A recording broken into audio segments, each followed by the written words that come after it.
the interesting thing about this country is they talk about how we have freedom of choice. You know, we have freedom of choice. Yeah, very limited. If it's an important thing, limited choice. Two political parties, essentially, two. Big media companies, 5, 6. Max. Yeah. Oil companies down to 3 now, I think, overall, 3 or 4. Banks, the big brokerage houses, the big accounting firms, all of the things that are important reduced in choice. Newspapers in a city, how many? Used to be 3, 4, now it's 1 or 2 that are owned by the same people, and they also own a radio station and a TV station. But jelly beans, 32 flavors. Ice cream, all the things that don't matter. The unimportant things, a lot of choices. And you know what I say? You know what your freedom of choice is in America? Paper or plastic. That's it, man. It comes down to paper or plastic, cash or charge, aisle or window, smoking or non-smoking, Coke or Pepsi. These are your choices. Everything else is kind of laid out for you. You get to do what they really want. They do what they want. The ones who own this country, they do what they want. Speaking of our choices being usurped or taken away from us, what do you make of what? And I'm fascinated to ask you this because all the things that you've been talking about for years.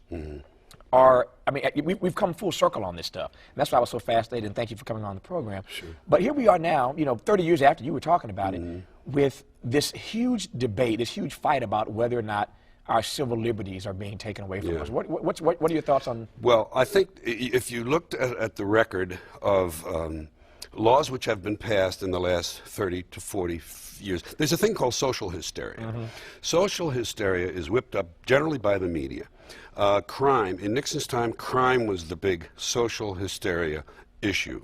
There's too much crime, they're coddling, the courts are coddling the criminals, we have to tougher laws. So a lot of civil liberties went away in terms of the rights of criminals and the rights of the accused and people going on trial. These were limited, they were cut down. These rights which are guaranteed by the Constitution and the Bill of Rights. Another social hysteria, drugs. The drug thing happened, same thing. Big flow of drugs, we're going to fight the drugs, we need newer, tougher laws, we need draconian sentences, we need to be able to go into houses, we need to be able to do this, and we have all of these shortcuts have resulted in less liberties because of social hysteria. The media whips up the frenzy. People get all excited.